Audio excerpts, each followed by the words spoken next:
오늘의 하세나 본문은 느헤미야 6장 15절에서 19절까지의 말씀입니다.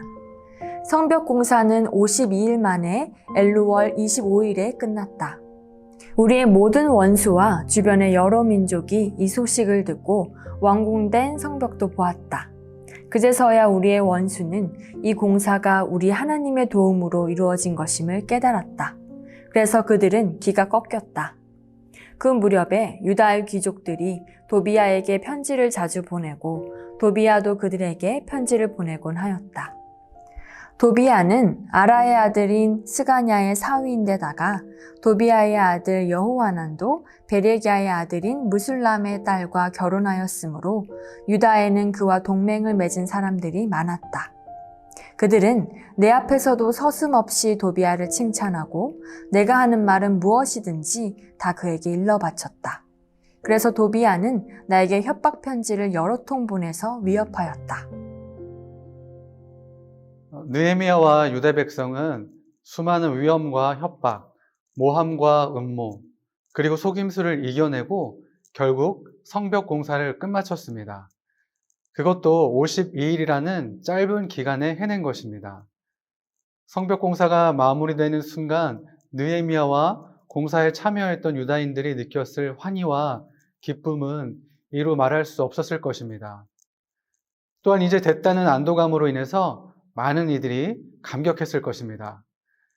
성벽이 완성되었다는 것은 단순히 적으로부터 그들의 안전을 보장해 준다는 것 이상입니다.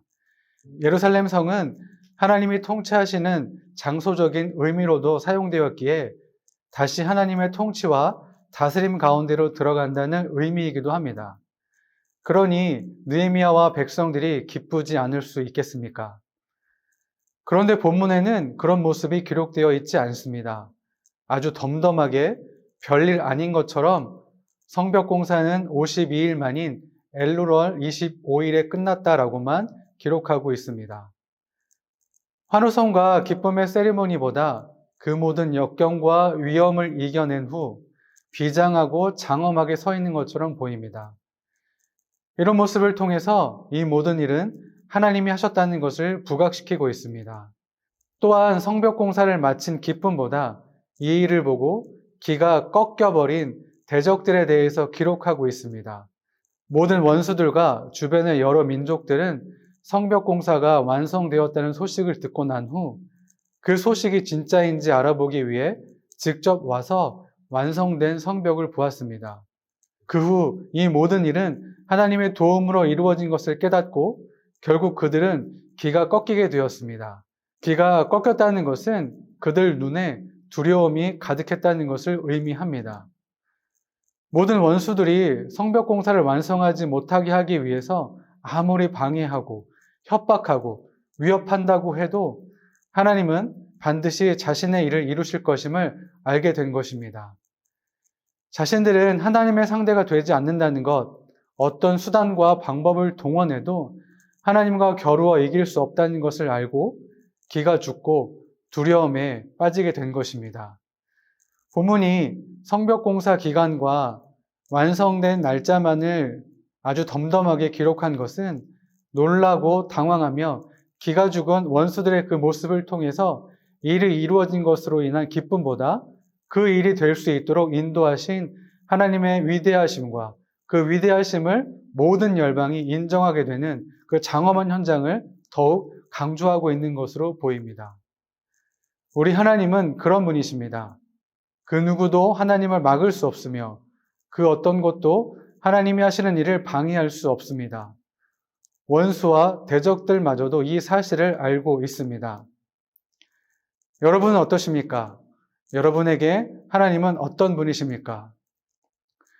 그런데 17절을 보면 유다의 귀족들과 도비야가 서로 편지를 주고받으며 정보를 교환하고 서로를 칭찬하며 느헤미야를 협박하고 위협하는 일을 멈추지 않고 있음을 알 수 있습니다. 그 무렵이 정확히 어떤 때인지 알 수 없지만 성벽이 완성된 이후에도 여전히 느헤미야와 유다 백성들을 향한 그 위협이 끊이지 않고 있음을 알 수 있습니다. 분명 16절에서는 하나님 앞에서 그들은 기가 꺾이고 두려움에 사로잡혔다고 말하고 있는데 이런 행위를 멈추지 않는 이유는 무엇일까요? 먼저는 무지하고 어리석기 때문입니다. 잠언 16장 18절에서 교만에는 멸망이 따르고 거만에는 파멸이 따른다고 기록하고 있습니다.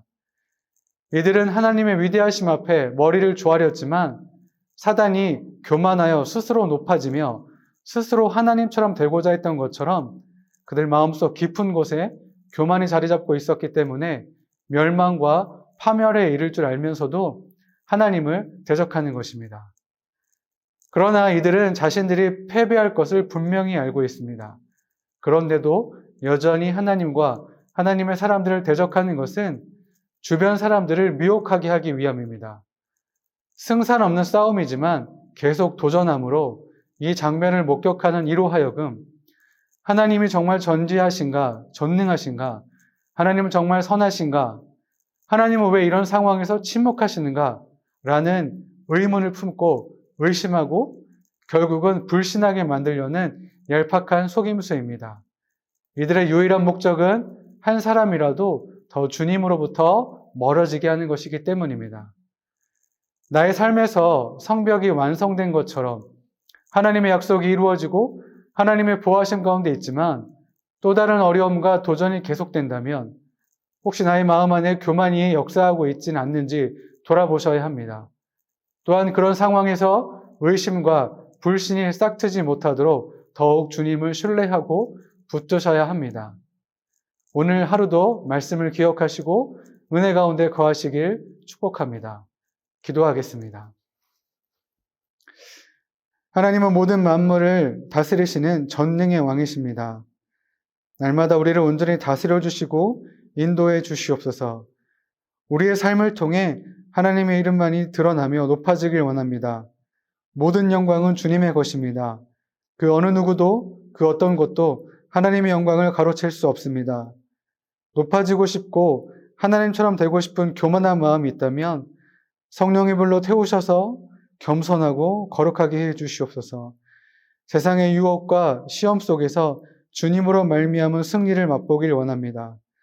때로는 견디기 어렵고 마주하는 것조차 버거울 때가 있습니다.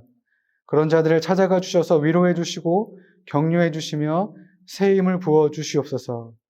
나의 전부이신 예수님의 이름으로 기도합니다. 아멘.